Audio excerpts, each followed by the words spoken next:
Os irmãos Alexandre Santos, José Aguilar e Cristina Albuquerque apresentaram na web rádio Cristo Consolador o programa Estudando a Codificação Espírita, livro O Céu e o Inferno, na proibição de evocar os mortos, itens 7 e 9 do livro Céu e Inferno. E nós queremos convidá-lo para nos acompanhar a reprodução aqui na nossa página Estação da Luz Espírita. Nossa página não tem fins lucrativos, o objetivo é esse, divulgação da doutrina espírita. Programa simplesmente imperdível, queremos agradecer a sua companhia e vamos ao programa.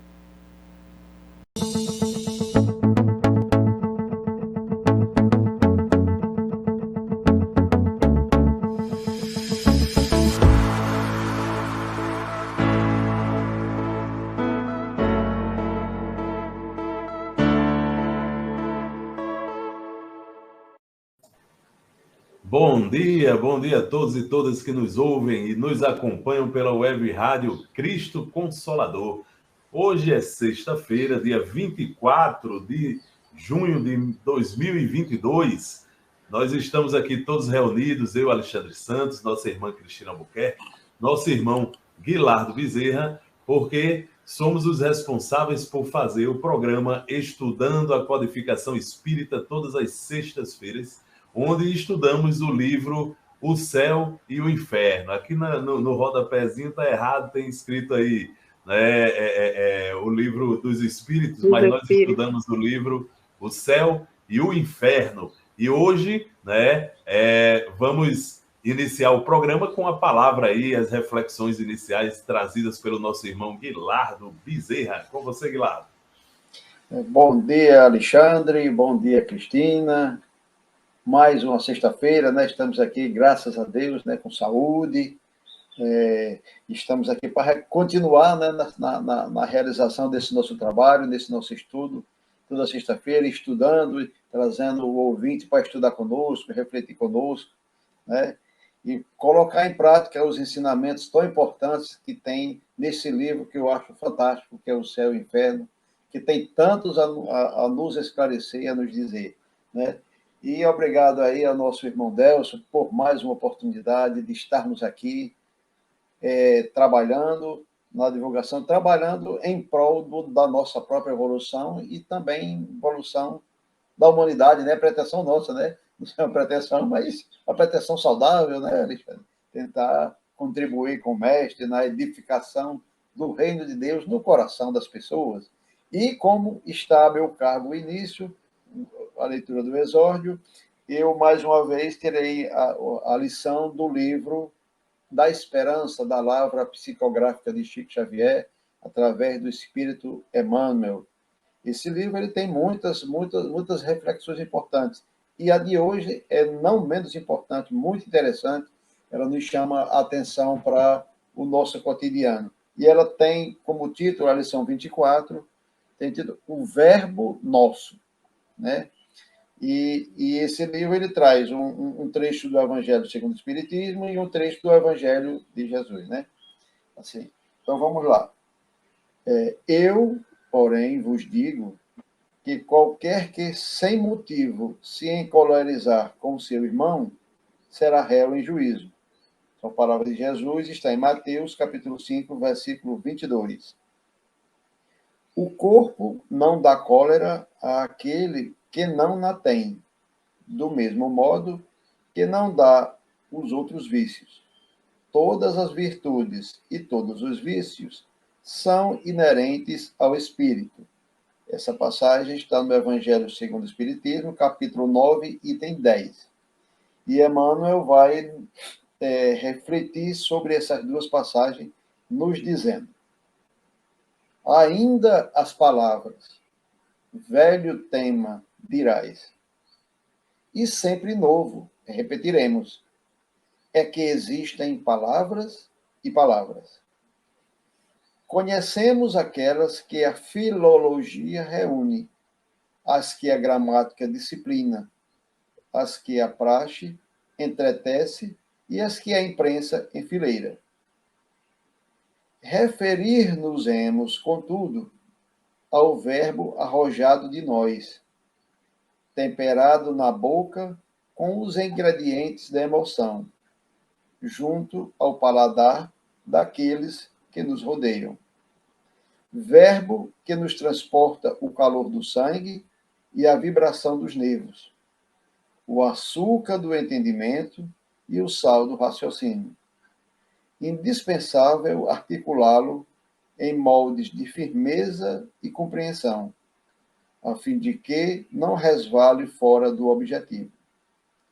No trabalho cotidiano, seja ele natural, quanto o pão simples no serviço da mesa. No intercâmbio efetivo, usemo-lo à afeição de água pura. Nos instantes graves, façamo-lo igual ao bisturi do cirurgião, que se limita prudente à incisão na zona enfermiça, sem golpes desnecessários. Nos dias tristes, tomemo-lo por remédio eficiente, sem fugir à dosagem. Palavras são agentes na construção de todos os edifícios da vida. Lancemo-las na direção dos outros com o equilíbrio e a tolerância com que desejamos venham elas até nós. Sobretudo, evitemos a desconsideração e a ironia. Todo o sarcasmo é tiro a esmo. E sempre que a irritação nos visite, guardemo-nos em silêncio, de vez que a cólera é tempestade magnética no mundo da alma. E qualquer palavra que arremessamos no momento da cólera é semelhante ao raio fulminatório que ninguém sabe onde vai cair. Então, é uma lição de Emmanuel que nos convida a refletir sobre o verbo nosso. Né? E que lição, né, meu amigo? Pois não é, Alexandre? Pois não é. Eu, quando eu vi isso aqui, eu percebi quanto eu tenho que me vigiar. Né? Porque ele vai dizer que existem as palavras e palavras, né? As palavras que é colocada pelas religiões, as palavras usadas pela imprensa, as palavras na linguagem formal, né? No nosso cotidiano. Mas ele vem se referir aqui àquelas que nós falamos, aquelas que nós dizemos, né? Como ele usa aqui muito bem os termos, né? Que usa até da culinária, né, Alexandre? Ele diz aqui, né? Que vem temperada na boca com os ingredientes da emoção. Né? Junto, e quando eu tempero essas palavras com os sentimentos, com as emoções, quem vai degustá-las são aqueles que estão próximos de mim. Com o paladar deles. O paladar deles é quem vai dizer o gosto que elas têm, que vai sentir o gosto, né? Então, o verbo, como ele diz aqui, transporta o calor do sangue e a vibração dos nervos. Né? Então, ele vai nos fazer raciocinar como é que, nas diversas situações, como é bom a gente se comportar, que palavras eu devo usar. Né? Por exemplo, ele diz, no cotidiano, na minha vida normal, no meu trabalho, eu tenho que usar palavras simples, né? Como um pão na mesa, palavras simples, normal, né? Mas ele vem dizer que nas relações afetivas, as minhas palavras ela tem que ser como a água pura. Né? Por quê? Porque a água pura, ela limpa, ela higieniza e nos torna saudáveis, né? Os nossos relacionamentos afetivos com os nossos entes queridos, filhos, pais, mães, né? Tem que ter aquele ambiente saudável, tem que ser uma coisa saudável. Então, a palavra tem que ser usada de forma pura, a palavra limpa, né? Aí ele vem mais na frente dizer até, por exemplo, Alexandre, em momentos delicados, em momentos graves, que eu precise me manifestar, que a minha palavra, ela tenha o cuidado de se dirigir só sobre o problema, né? Como o bisturi do médico, que ele atinge só aquela área que precisa ser atingida, que precisa ser trabalhada, né? Que precisa extirpar aquele mal. Então, tem que ter muito cuidado com as palavras, porque as palavras, como eu já dizia na cultura popular, né? Elas podem ferir mais do que um tapa, né? A gente tem que ter muito cuidado com as palavras por conta disso. E não é à toa, Alexandre, sim, ele ainda faz aqui um grande alerta. Nós devemos evitar a ironia, o sarcasmo, né? A maledicência, né? Não usar palavras para ferir ninguém. E ele faz aqui um alerta importantíssimo, né? Nos momentos de cólera, né? Nos momentos que eu estou irritado, o que ele nos aconselha? É melhor guardarmos o silêncio, porque nesse momento as minhas palavras vão sair carregadas de uma emoção que muitas vezes eu vou dizer aquilo sem pensar, eu vou ferir muitas pessoas e eu não vou medir as consequências, né? E uma palavra uma vez dita, não tem como eu trazer ela de volta, ela já foi dita, o estrago vai ser grande, tal qual um raio fulminatório que ninguém sabe onde vai cair. É por isso aquela observação de Jesus quando disse que o que faz mal não é o que entra pela boca do homem, mas o que sai. Porque antes dela sair, eu já externei, ela vai acompanhada de tudo de mim, de que eu já pensei, se ela tem uma maldade, se ela... Então ela vai, o que pode fazer mal é isso aí. Ela pode vir carregada de ódio, de sarcasmo, de ironia, de maldade, né?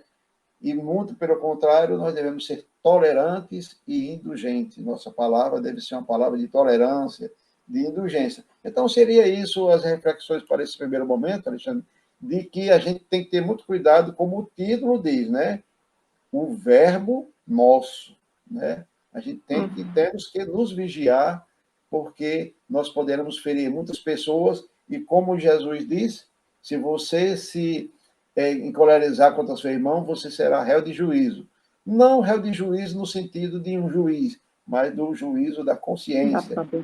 A gente vê tanto, né, nos exemplos dos espíritas, a situação dos espíritas, o martírio em que eles passam durante muito tempo, às vezes por conta de uma palavra dita de uma maneira impensada. Não é isso, Alexandre? Muito bem, meu amigo Guilardo. Você trouxe hoje reflexões muito importantes. Emmanuel nos faz abrir muito a mente com relação ao que a gente fala e a responsabilidade que nós temos por tudo aquilo que a gente cria na cabeça dos outros a partir do que a gente fala, né? Então, exatamente, meu amigo Guilardo, minha amiga Cristina. Cristina agora está com a palavra, porque ela vai fazer a nossa prece inicial do programa de hoje. Com essas palavras de água pura que ela sempre nos traz, né? Bom dia, Guilherme. Bom dia, Alexandre. Bom dia, Delson.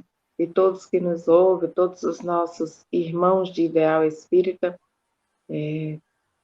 Nós possamos, nesse momento, elevar o nosso pensamento a Deus, Pai de infinita bondade, a Jesus, nosso Mestre amado e amigo de todas as horas, a nossa Mãe Maria de Nazaré, aos nossos anjos guardiões, aos nossos guias e protetores, e que possamos agradecer a Deus, Pai Todo-Poderoso, Criador de todas as coisas, por todas as oportunidades que nos permite pelo dia de hoje, por estarmos aqui com saúde, nesse trabalho dessa manhã, agradecer pela nossa família, pelo nosso trabalho, pelos amigos que nos acolhem, agradecer infinitamente por tudo e rogar a Deus, Pai Todo-Poderoso, por todos aqueles que sofrem a dor da solidão, da ingratidão, da perda de um ente querido, por todos que sofrem as suas dores, aqueles que lamentam e aqueles que aguardam para si.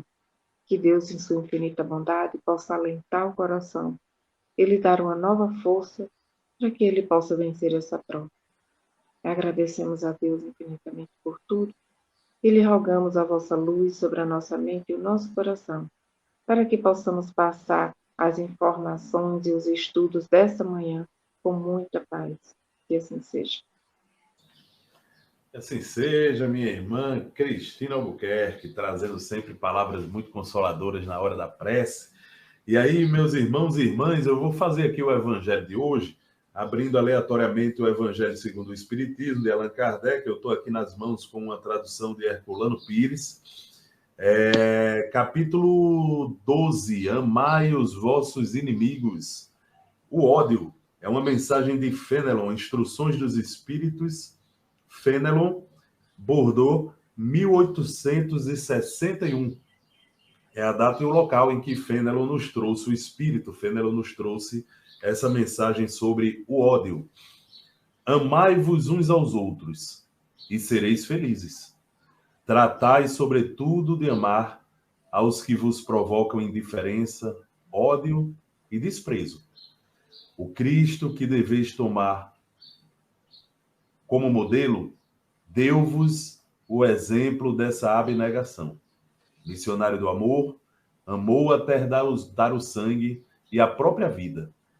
O sacrifício de amar os que vos ultrajam e perseguem é penoso, mas é isso precisamente o que vos torna superiores a eles. Se vós os odiasseis como eles vos odeiam, não valeríeis mais do que eles. É essa hóstia imaculada que ofereceis a Deus no altar de vossos corações. Hóstia de agradável fragrância, cujos perfumes sobem até ele. Mas, embora a lei do amor nos mande amar indistintamente a todos os nossos irmãos, não endurece o coração para os maus procedimentos. É essa, pelo contrário, a prova mais penosa. Eu o sei, pois durante minha última existência terrena, experimentei essa tortura. Mas Deus existe e pune nesta e noutra vida os que não cumprem a lei do amor. Não vos esqueçais, meus queridos filhos, de que o amor nos aproxima de Deus e o ódio nos afasta dele. Eita, é uma mensagem de Fenelon muito importante para todos nós. Todos nós temos muito o que aprender com essa mensagem sobre o ódio. Infelizmente, no mundo ainda existe ódio e muito ódio nos corações das pessoas. É necessário que a gente fique vigilante a isso, porque nós também não estamos imunes a desenvolver esse sentimento que é típico dos espíritos imperfeitos. E nós, como ainda somos espíritos imperfeitos, a gente tem a tendência de desenvolver esse sentimento que a gente precisa abominar do mundo. Fenelon é muito feliz quando nos traz essa reflexão, né, nos dizendo que a gente precisa amar indistintamente a todos os nossos irmãos. Todos, inclusive aqueles que nos incomodam, né? Inclusive aqueles que nos incomodam, mesmo a gente sabendo que a gente faz o esforço para estar certo e eles estando errados, né? Mesmo aqueles que são nossos parentes próximos e que a gente, infelizmente, recebe deles a ingratidão, mesmo aqueles, né, que são criminosos e que muitas vezes realizam as suas ações criminosas contra nós, é muito comum que a gente desenvolva ódio nessas circunstâncias, porque a gente sente raiva. A gente sente raiva da ingratidão, a gente sente raiva, muitas vezes, da pessoa que está errada, muitas vezes querer estar certa e nos atacar e nos agredir em razão disso. A gente sente raiva quando, por exemplo, algum criminoso investe contra nós para tomar aquilo que nós ganhamos honestamente na vida, mas é necessário que a gente, na mente, desenvolva uma postura diferente. Essa postura tem que ser de indiferença ao ódio. E, ao mesmo tempo, uma postura que nós temos que adotar de sempre nos esforçar para esquecer as ofensas, para perdoar as ofensas e para acreditar que as pessoas, elas sempre vão se melhorar, hoje ou amanhã, né? O que a gente pode fazer por eles é orar por eles, é pedir a Deus que transforme a vida, né? E isso já é muita coisa que a gente faz, porque esses pedidos, eles sempre são atendidos pelo Senhor. Quando a gente pede por alguém que está equivocado, quando a gente pede para que alguém que está errado, né, se ajuste no caminho, né? Deus sempre atende esse pedido, né? Sempre atende esse pedido. A gente não vai ver ele atuando, mas ele vai atuar, né? Sempre, através dos seus mensageiros, quando a gente faz pedidos por aqueles que nos agridem, nos perseguem, nos caluniam. Guilardo, Cristina, se vocês tiverem alguma coisa ainda a acrescentar sobre o evangelho de hoje, estão com a palavra. Se não, vamos entrar no nosso ponto de hoje, que é o estudo do livro O Céu e o Inferno. Está franqueada a palavra aí para os irmãos? Podemos ir para o tema, sim. Só comentar, né, Alexandre? Você vê como se encaixa com o Alexandre Exorda quando ele fala, né, do ódio contra o nosso.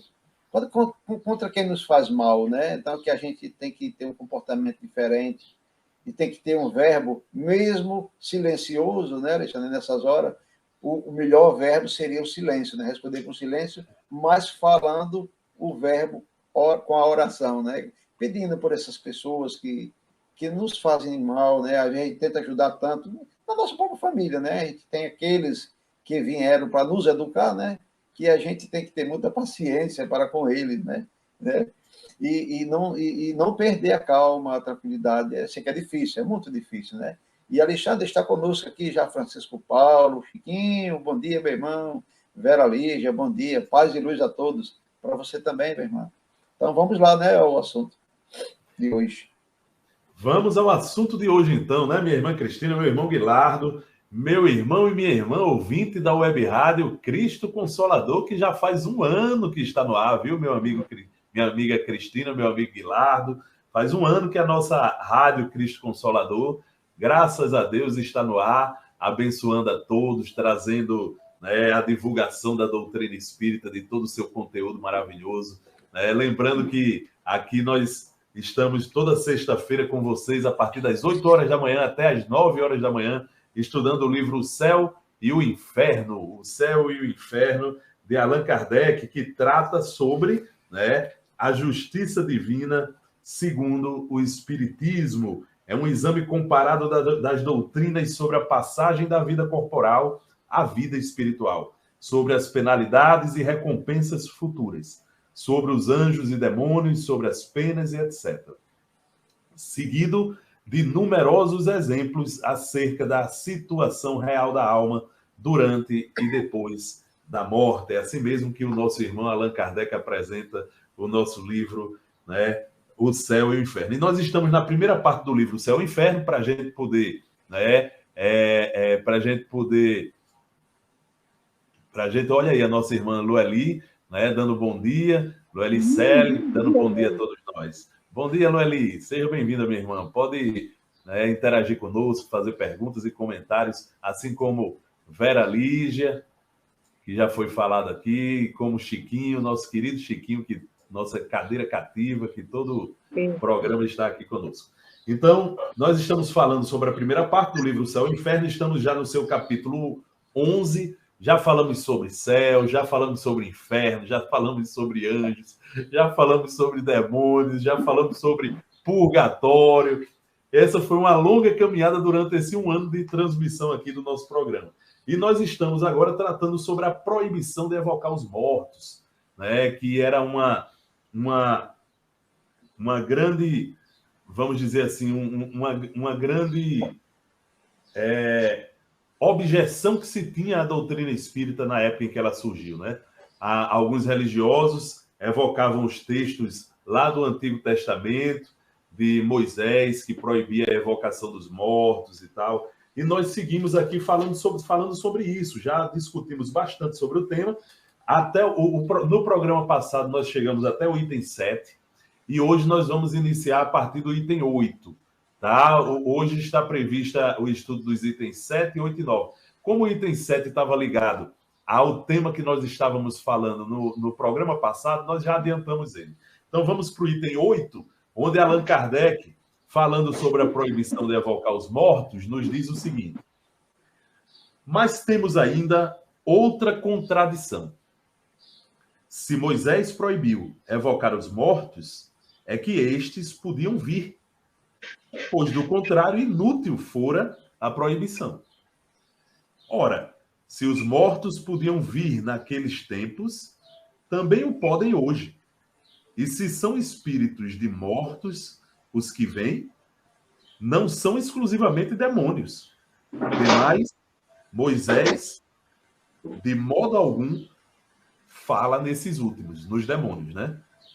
É duplo, portanto, o motivo pelo qual não se pode aceitar logicamente a autoridade de Moisés na espécie, a saber, primeiro, porque a sua lei, a lei de Moisés, né, não rege o cristianismo. E segundo, porque é imprópria aos costumes da nossa época.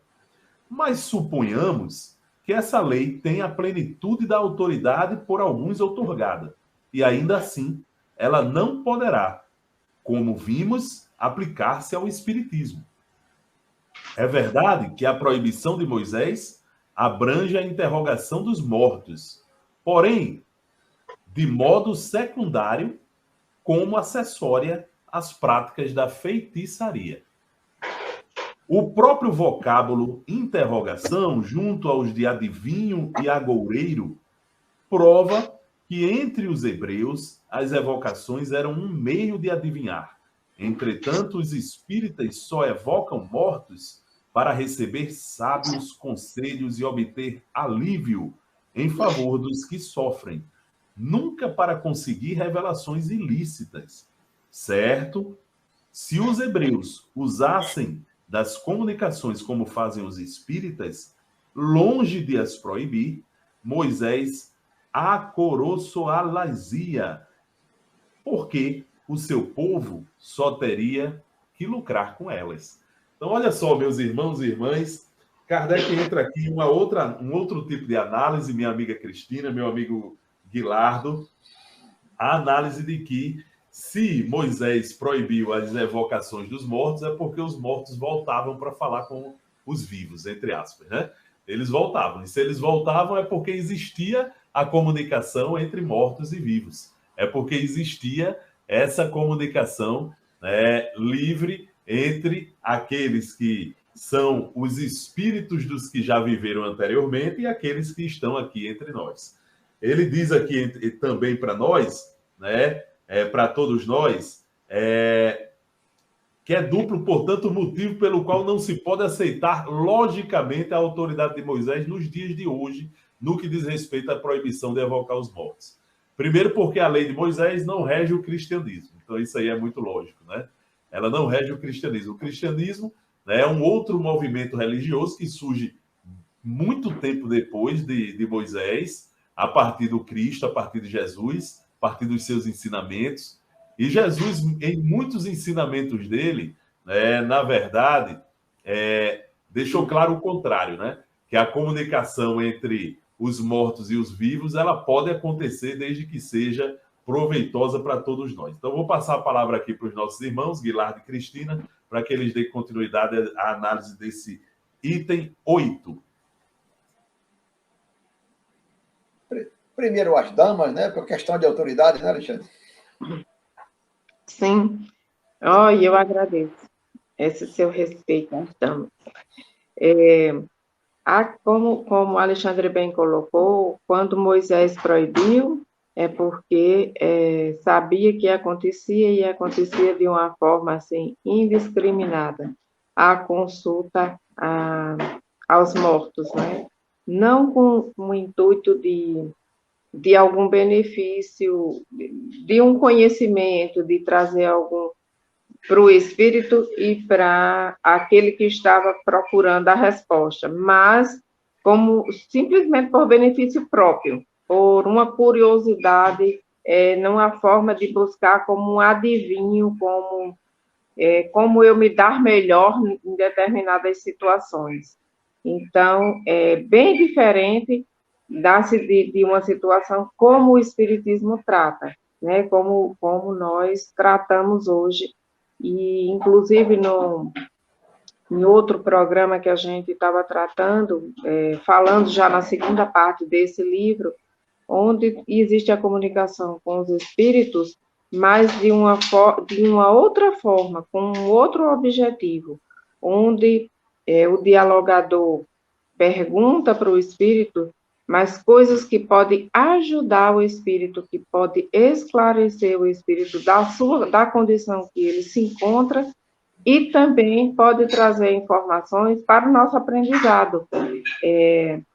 Nesta semana mesmo, participando de uma reunião mediúnica, eu fui, assim, recebi uma informação, todos lá receberam, né, que estavam. Estou falando eu porque sou eu que estou falando aqui.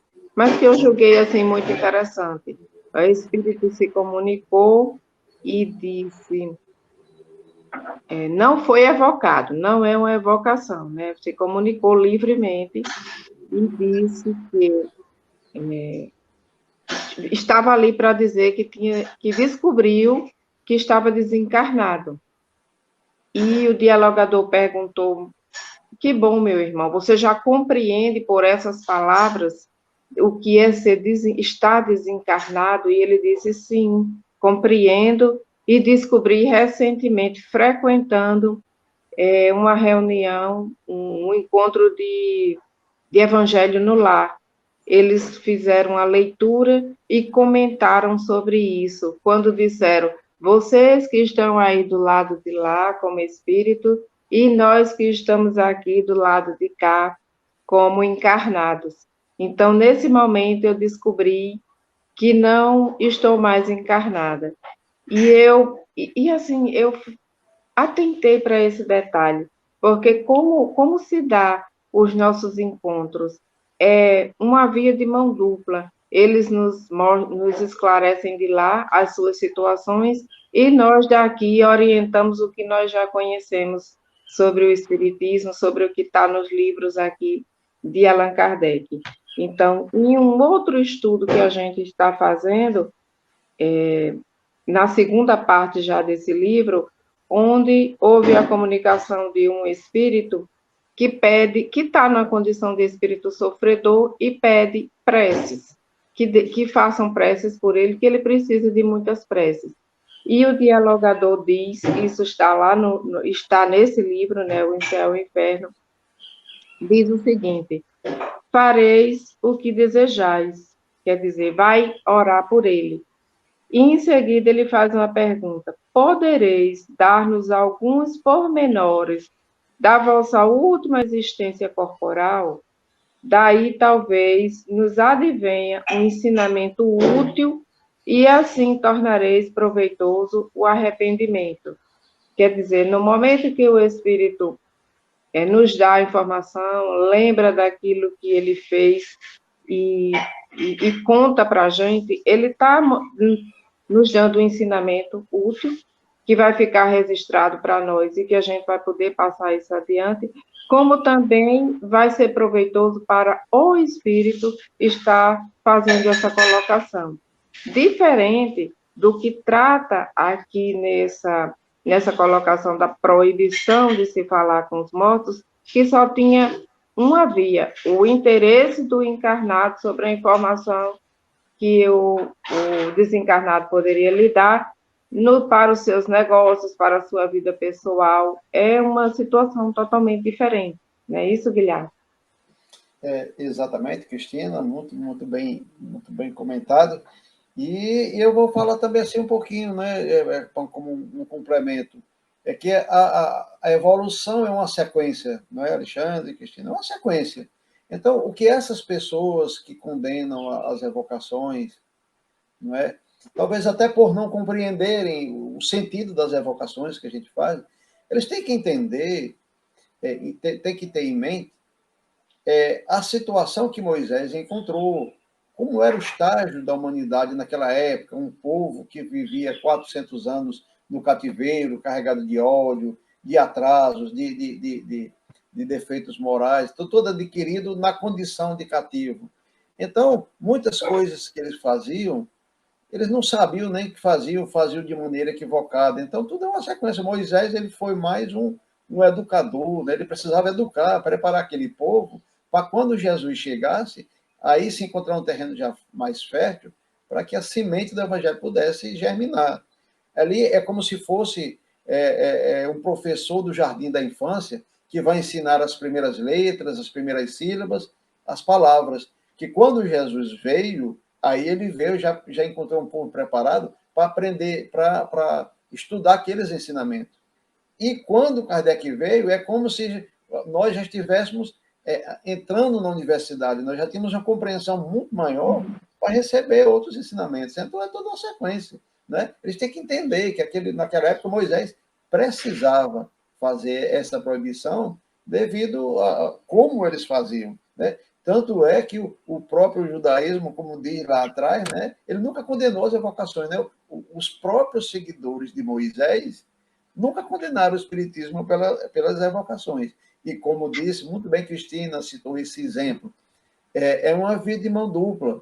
Nós estamos aprendendo, tanto do lado de lá como do lado de cá, e nós estamos juntos, precisamos aprender juntos, com o exemplo daqueles que já foram, com exemplos de nós que estamos aqui.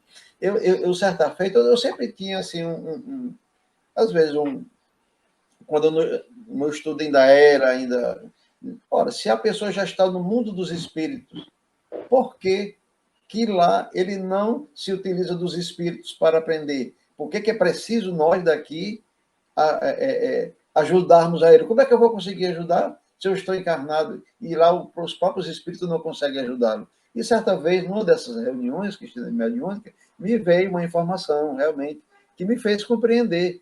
É exatamente por conta disso. Não é porque você está no mundo dos espíritos que você acha que está lá. Muitas vezes você está lá teimando que está aqui. Não, eu não morri, eu não desencarnei. Então, é lá que ele, através de um evangelho no lar, através de uma palestra espírita, através de um estudo mediúnico, que ele vai tomar consciência desse fato.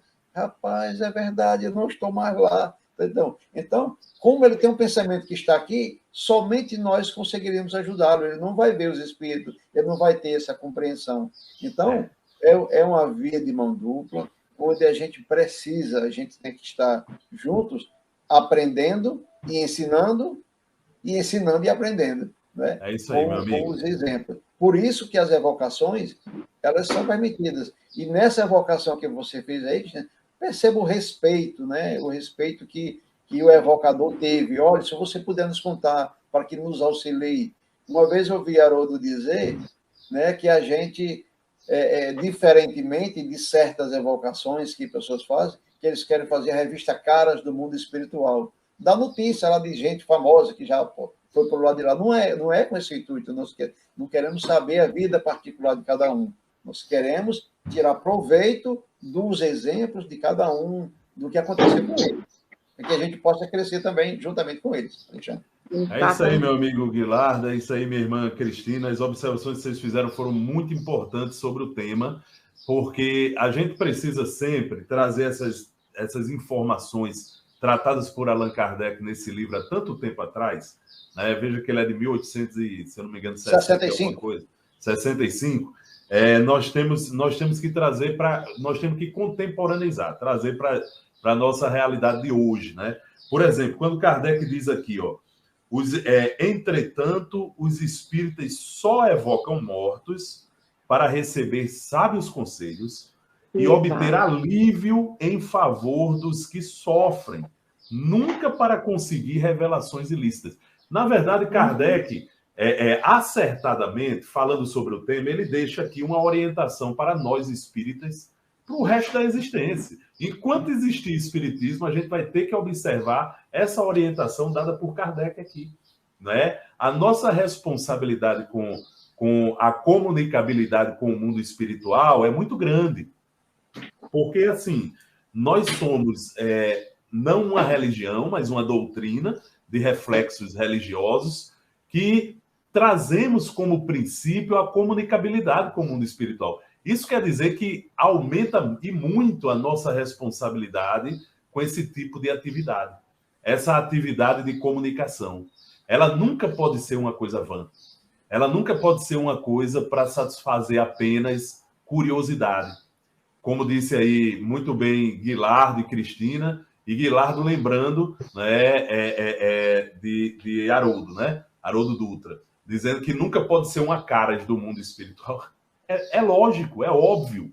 Por quê? Porque a comunicação com o mundo espiritual é uma coisa santa, dada por Deus para o exercício da mediunidade, que é caridade.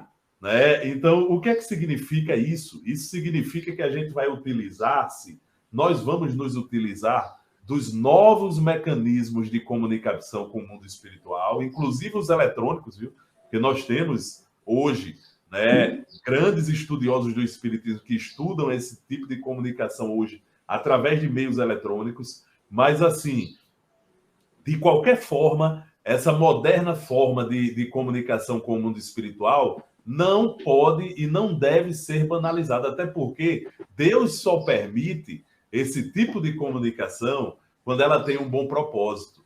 Do contrário, quem vai estar se comunicando com você, né, não são os espíritos que têm o objetivo de trazer conhecimentos, de nos esclarecer e de nos fazer crescer, mas aqueles que têm o objetivo de nos desviar do caminho.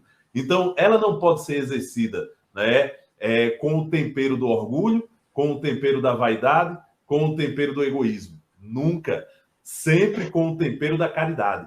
Né? O que é que significa comunicação com o mundo espiritual? Isso mesmo que Kardec está dizendo aqui. Ó, né? Ela deve ser feita para a gente receber bons conselhos e sábios conselhos de quem? De quem é mais sábio do que nós, dos espíritos superiores.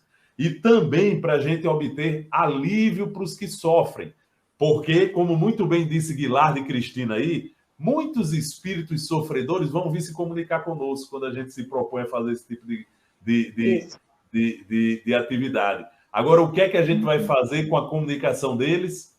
Primeiro, usar o verbo, como disse aí Guilherme no começo, para ajudar, e nunca para satisfazer nosso egoísmo, nossa curiosidade, para ajudar, levantar, trazer bons propósitos e ensinar também a doutrina espírita para eles. Por que não? A doutrina espírita é a doutrina dos espíritos. Ela serve tanto para nós que estamos encarnados como para os que estão desencarnados. Ela vai libertar, ela vai, né, informar e a informação nos liberta. Guilherme, você está aí querendo falar e com a boca coçando faz tempo, meu irmão.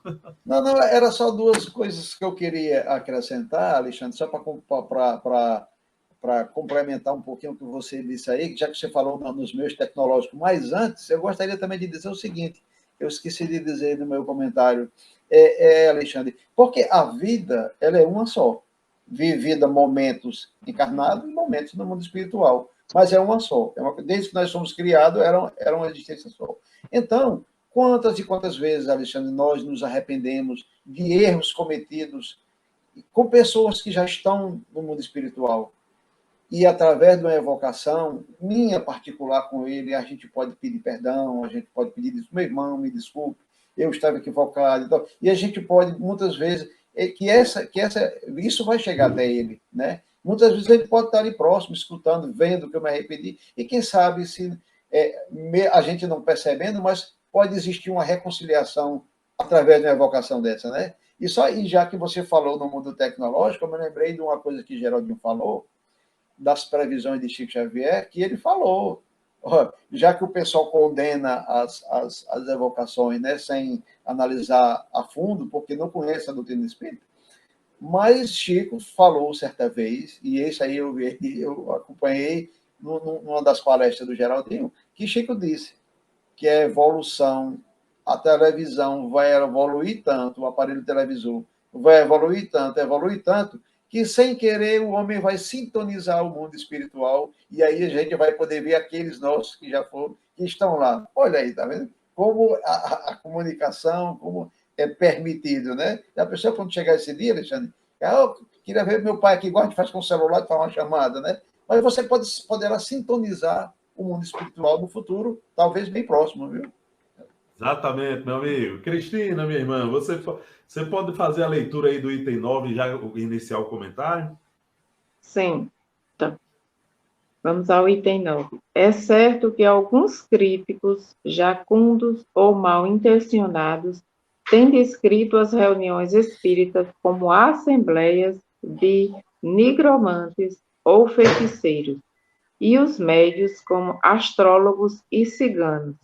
Isto porque talvez quaisquer charlatães tenham afeiçoado tais nomes às suas práticas, que o Espiritismo não pôde, aliás, aprovar.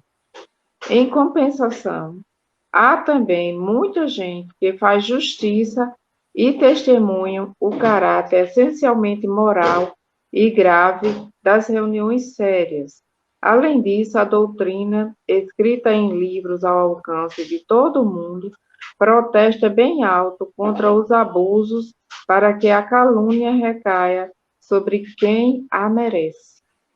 Então, Uma também das coisas assim que muito me chama a atenção e me chamou a atenção na doutrina espírita quando eu comecei a frequentar, que vinha de uma outra religião, é que muitos dos conhecimentos de outras religiões não é para todos. Você precisa atingir um nível para poder você ter aquele conhecimento. Você precisa chegar naquele ponto, receber aquela função para você ter aquele outro conhecimento, aquele outro acesso. E na doutrina espírita, desde o primeiro momento que eu comecei a receber as primeiras orientações, que foi colocado que o conhecimento é para todos. Todos que ali adentram a casa espírita têm direito ao mesmo conhecimento. Os livros estão ali colocados para todos, as orientações é para todos.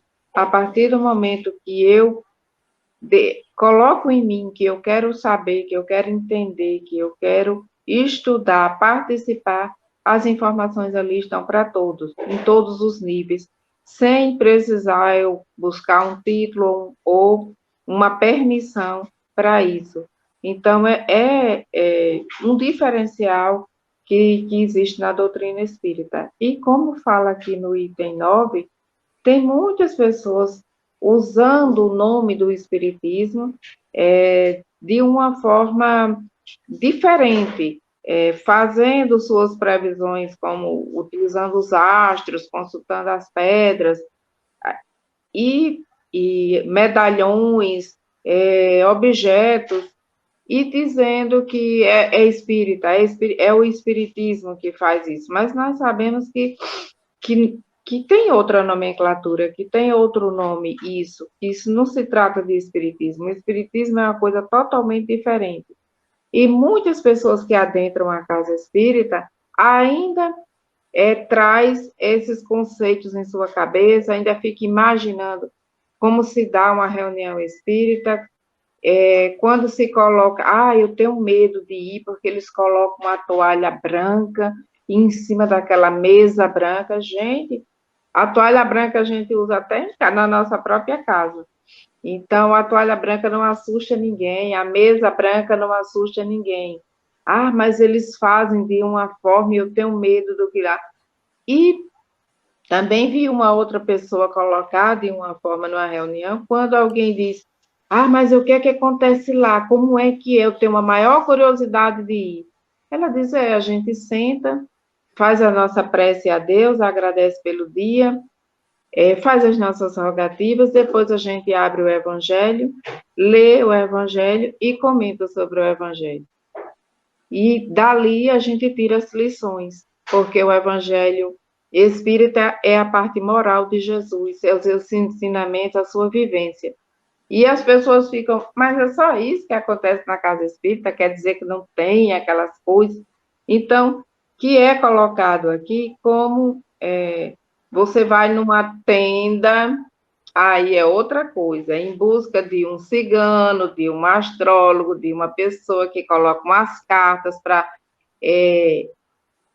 muitas vezes você vai em busca de saber o seu futuro, saber essas coisas, e na realidade, como nós sabemos, nem sempre as respostas são verdadeiras, porque os espíritos não são objetos de ninguém. Eu quero me comunicar com o espírito tal, e ele vem fazer essa comunicação. Não, Deus deu o livre-arbítrio, ele vem se ele quiser. E muitas vezes espíritos que estão em outras vibrações se aproxima, vê seu pensamento, sua intuição, lê alguma informação ali, se aproxima e diz, vamos brincar com esse aqui agora. E joga as informações, você, por ter alguma informação que ele já colheu na sua mente, você dá aquilo como certo. Você dá aquilo, não, aquele astrólogo é bom, aquele cigano é bom. E você passa a acreditar nisso. Mas que é totalmente diferente, que não devemos fazer isso, apesar de muitos de nós ainda fazer essas consultas. Mas o que a doutrina espírita nos ensina é algo totalmente diferente disso. Não tem a ver com astrologia, com consultar os astros, nem consultar as pedras, nem consultar um talismã, ou ter um talismã que vai lhe dar segurança, que vai lhe dar sorte, que vai lhe defender das coisas. A gente sabe que nada disso existe.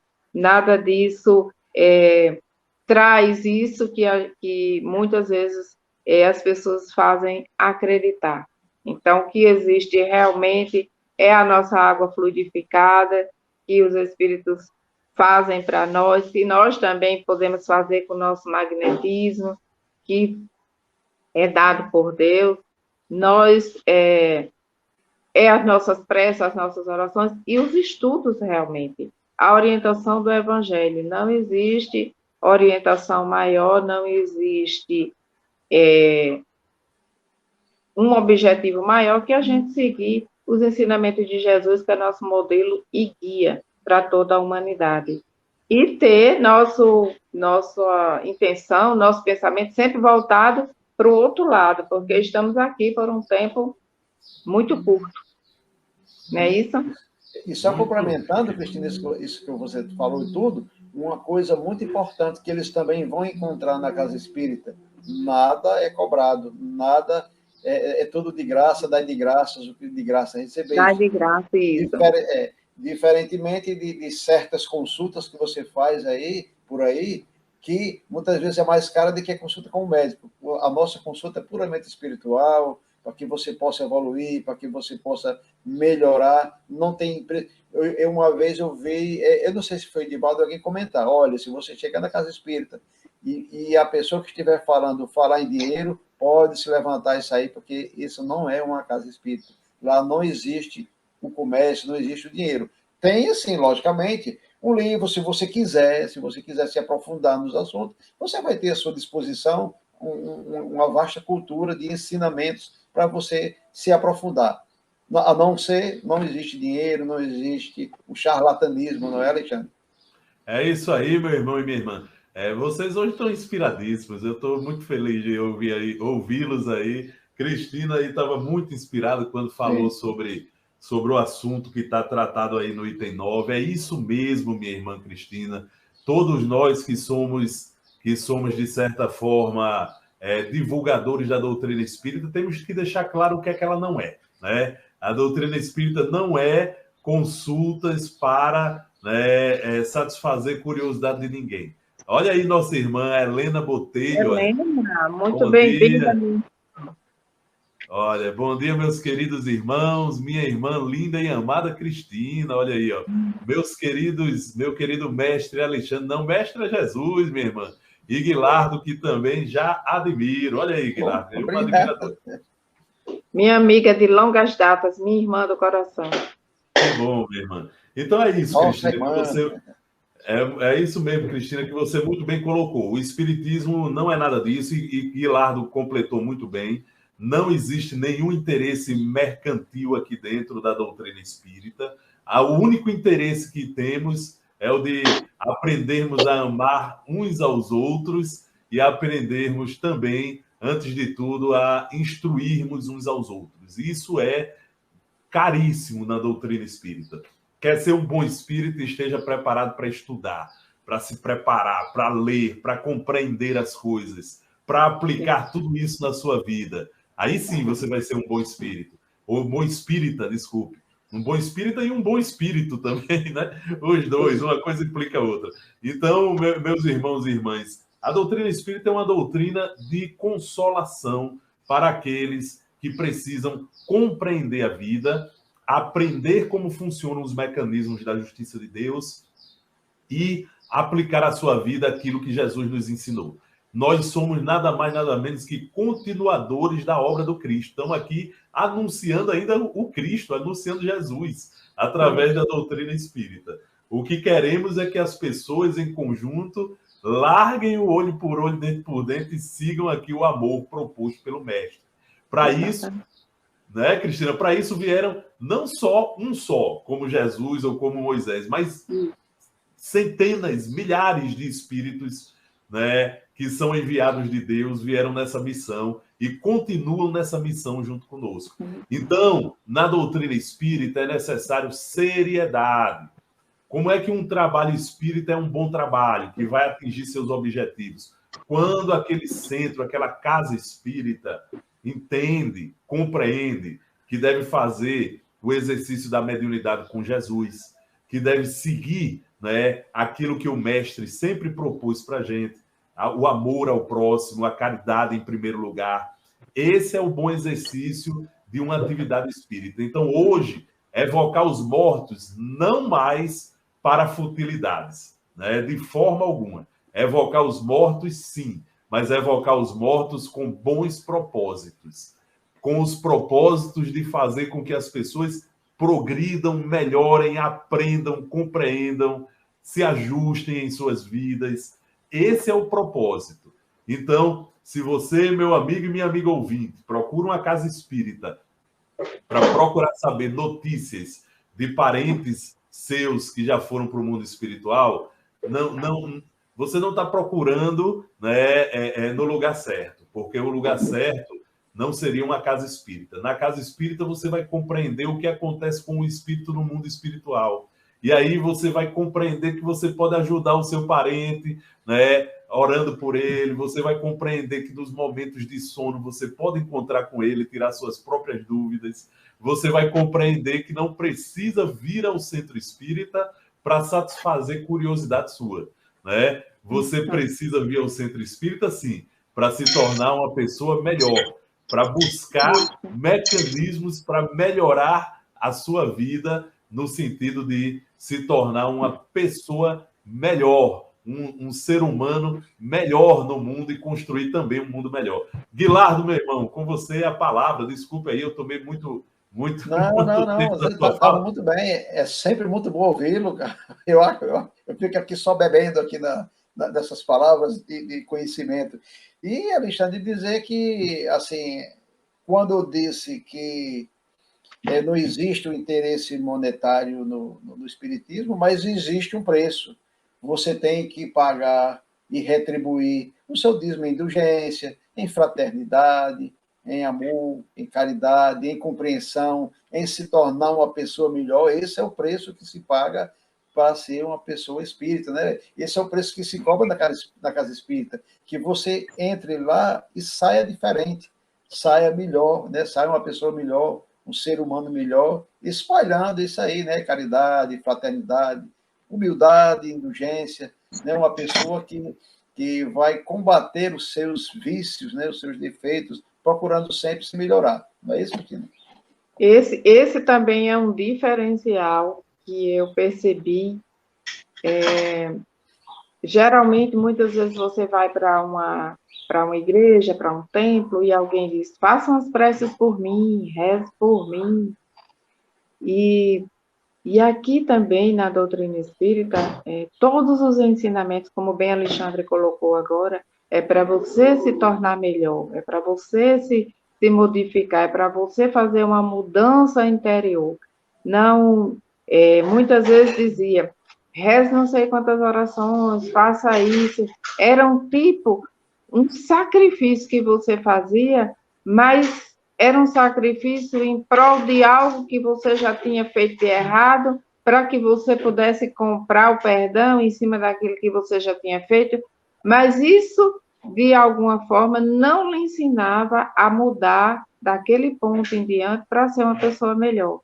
E o Espiritismo, toda a orientação, todas as lições, todas as reflexões, é nos convidando a essa mudança interior.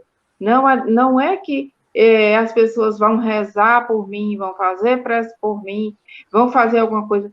Ninguém pode fazer nada por ninguém. Cada um tem que viver a sua própria história, ter a sua própria, ajudar a si próprio para sair dessa situação. Então, cada um tem que fazer por si. E aqui a gente descobre que somente nós podemos mudar o que nós somos. Somente nós mesmo. Isso mesmo, minha irmã. Nós estamos nos encaminhando aqui para o final do nosso programa. Nós temos aqui em torno de 1 minuto para encerrar o programa. Então, nós vamos passar aí as considerações finais de vocês. Primeiro, agradecendo grandemente a participação e a interação aqui do nosso irmão e amigo Francisco Paulo de Azevedo Fernandes, o famoso Chiquinho. Bom dia a Nossa, todos. meu querido. Bom dia, Casa de Caridade Chico Xavier. Bom dia, Alexandre, Cristina, Guilardo e Delson. E nós temos aqui nossa irmã Vera Lígia. Bom dia, paz e luz a todos. Nossa irmã Lueli Célio, acho que é isso. Bom dia. Nossa irmã Helena Botelho, que voltou a falar aqui, mas eu acho que a Helena estava falando aqui numa língua que a gente não conhece. Mas bom dia a todos e muito obrigado a todos aí. Espírito evoluído é isso, né? Espírito evoluído, o Espírito evoluído. Muito obrigado a todos aí pela audiência, muito obrigado a todos aí pelo programa. Obrigado, Guilardo, obrigado, Cristina. Passar a palavra a vocês. Primeiro, Guilardo, depois Cristina, que ela faz nossa prece final.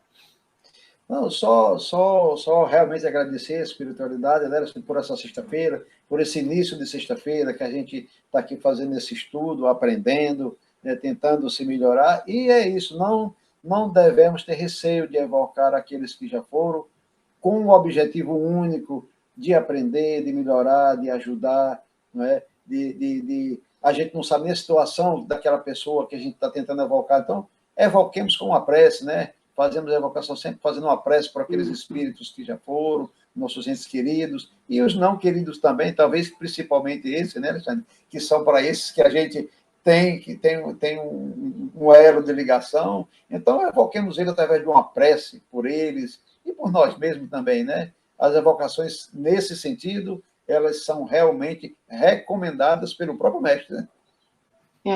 E conforme eu assisti o Nosso Lar e outras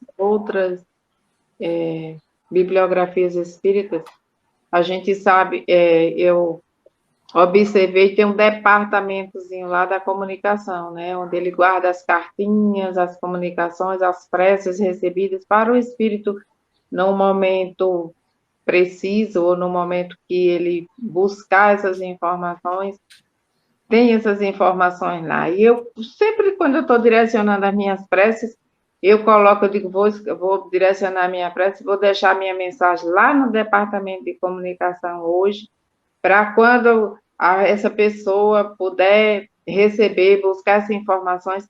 Aí muitas vezes eu converso, porque muitas vezes eu já tive pessoas que eram evangélicas, que não conhecem do Espiritismo, que sei que vai ser um choque receber essa informação. Então, eu começo lá de trás na minha prece, explicando para ela, que ela abra o coração, a mente dela, veja que a realidade agora é uma outra situação, mesmo ela tendo dificuldade de entender, isso é de fato, é verdadeiro. E vou fazendo minha prece e deixando a informação lá, porque um dia, não sei se ela vai receber, mas é nisso que a gente acredita. Então, é dessa forma que a gente conduz o nosso trabalho. E só antes da prece, Cristina, nossa irmã Lueli diz lá sua última mensagem, né? Que bom estar com vocês nessa manhã, muita luz. Que bom estarmos juntos, né, minha irmã? Que bom, que alegria. Né? Isso mesmo. Então, que possamos, já chegar nos finalzinhos, né, do programa de hoje. Hoje, dia de São João, né? A gente comemorando o dia de São João. Já estamos finalizando a metade do ano. Como está passando rápido, né, Guilherme? Como você mesmo diz, é muito rápido. Então, que possamos elevar o nosso pensamento a Deus, Pai de infinita bondade, a Jesus, nosso mestre amado e amigo, agradecer pelo dia de hoje, por esse momento de estarmos aqui estudando e refletindo sobre a doutrina espírita, agradecer a Deus por todos aqueles que estiveram aqui conosco, que deixaram a sua mensagem, e aqueles que também estiveram e não se pronunciaram, agradecer infinitamente por tudo, por todas as oportunidades que nos permite, e rogar sempre a Deus, Pai de infinita bondade, que ilumine nossa mente, o nosso coração, para que possamos guardar o nosso verbo quando ele estiver inflamado, para não atingir o nosso irmão de uma forma que possa ferir ou magoar. Agradecer a Deus e pedir sempre que ilumine nossa caminhada no dia de hoje e por todos os dias que ainda vamos estar aqui. E que, acima de tudo, seja feito sempre segundo a vossa vontade. Que assim seja. Um bom final de semana para todos, uma boa comemoração de São João, que hoje é o dia de São João, as fogueiras foram ontem, mas hoje é o dia de comemorar. Então, até a próxima oportunidade, com a graça de Deus. Graças Até a a Deus. próxima, Até a bom próxima. final de semana a todos. E o programa hoje foi muito especial, Alexandre. Eu assim, estou sentindo assim, uma paz, assim, uma coisa tão, uma energia tão boa, né? Eu acho que foi as evocações que nós fizemos aqui, né? Que estão nos retribuindo, né? Muito obrigado. E Obrigado, meus irmãos. o relógio do tempo não para. Já, já estaremos aqui, vocês vão ver. Isso Já, mesmo. já. Até a próxima Valeu, até a sexta. próxima. Até a Tchau. Até a próxima. próxima.